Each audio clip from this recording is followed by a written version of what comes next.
Season 8 spoilers. It's been like 2 weeks. 2 weeks. 2 weeks. And I still haven't processed Daenerys Stormborn switching to sicko mode in King's Landing. I've been standing Dany harder than waifus stan BTS.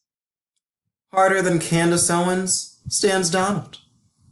Dany's essentially the Lizzo of Westeros. But these last few difficult weeks, I had to watch one of my favorite fictional characters, not in Thrones, but in all of fiction, suddenly and unconvincingly commit the largest mass murder in Westerosi history. The Doom of Valyria probably killed more people, but that was a natural event. Now I could talk about how this rushed heel turn is a symptom of Thrones Season 8 dropping the ball compared to the first 5 seasons. But great channels like Comic Book Girl 19, Red Team Review, and Preston Jacobs have masterfully covered that.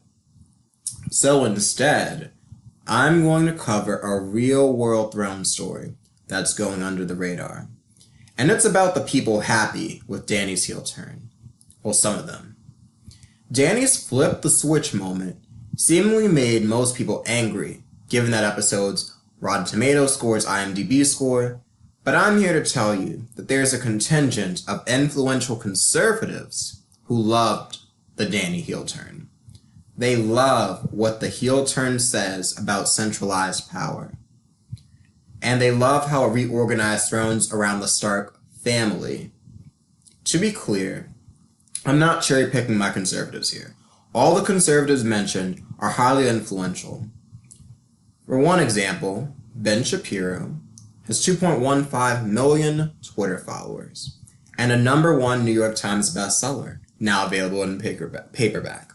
And the one conservative writer mentioned with a smaller audience still publishes in Reason magazine. All the links to everything discussed are in the description below. Dany suddenly raising King's Landing proves a point for conservatives. Power corrupts. Robbie Sove of the libertarian magazine Reason articulated this best with his quote, "Absolute power corrupts, and corrupts Daenerys Targaryen absolutely." Conservatives have a distrust for power, for governmental power, so someone who explicitly longs for it cannot be good for them. The revelation that the breaker of chains was the series villain came much more naturally given their political instincts. So they're much more forgiven of squeezing seasons of materials through this bottleneck. That's why Robbie of House Reason focused on Dany's collective punishment. From Dany's collective punishment, he saw this theme that well-intentioned leaders are not so different from tyrants. Daenerys seemed fine when she burned bad men, but it was in the pursuit of power. And so, to conservatives, the show was brave for demonstrating this truth about powerful people and how powerful people seek power. Now, a more hilarious reason that some conservatives were grateful for ending is that a lot of liberals didn't like it. America's most popular progressives like Elizabeth Warren and AOC stood with the Dragon Queen. AOC lamented, "I'm sad," over the finale. And she joked that the show needed some feminist analysis up in there. And they do, to be fair. Elizabeth Warren screwed herself by writing a whole essay praising Dany's virtues, but that was before the bells. And Ben Shapiro, former never-Trumper, troller of liberals, founder of Daily Wire, the first of his name, lord of conservative Twitter, and protector of free speech. Ben Shapiro danced at watching Elizabeth Warren have to reverse herself for tying herself to that fictional feminist icon who turned out to be a dictator. Shapiro opined that socialists have a bad record of endorsing mass murderers before switching allegiances. To him, AOC and Warren's deep disappointment was worth it, even if the penultimate episode was rushed, according to him. And like Robbie of Reason, Shapiro was happy that Daenerys was exposed. He even retweeted part of Robbie's take on it. And the common thread between all of these conservatives is that the final episode was great, but it deteriorated after Jon Snow assassinated Dany. Without the power plot, they saw that writing is flawed. Now, to be clear, not all conservative influencers loved Dany being bamboozled by the writers. Meghan McCain of The View lambasted the show's ending as horrible ending, horrible. After watching Daenerys hustle for 8 seasons, including a campaign to end Marinese slavery, McCain found it reactionary and absurd that Bran suddenly became king of the Andals, while mentally Dany descended. Now, another thing that we need to remember is that Season 8 of Thrones needed to collapse the narrative.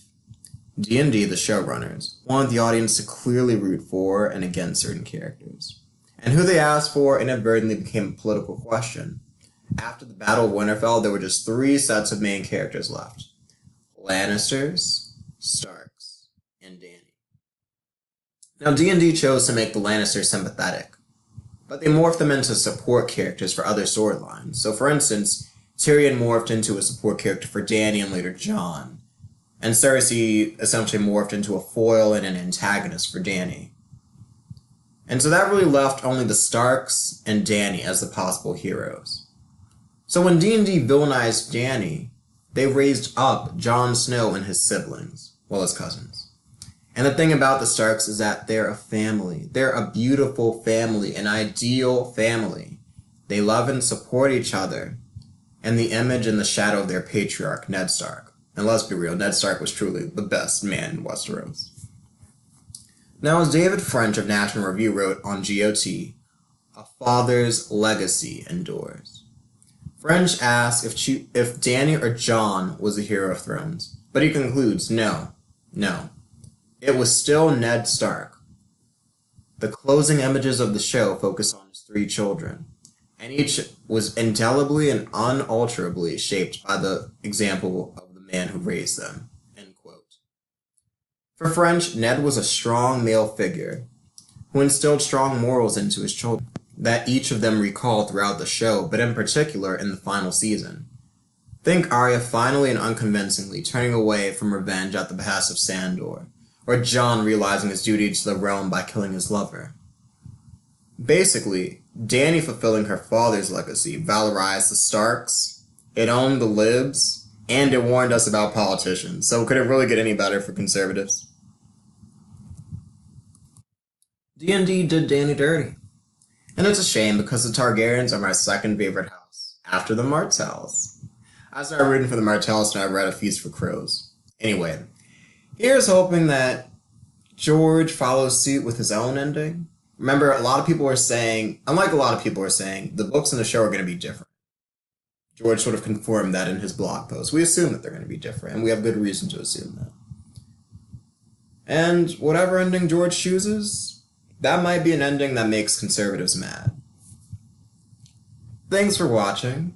Hope you liked the video. It really helps with the YouTube algorithm. And subscribe. I have a Kingdom Hearts 4 video coming up, and another Thrones video in the pipeline too. In the meantime, if you want to watch a very entertaining video about the history of Poland, you can do that.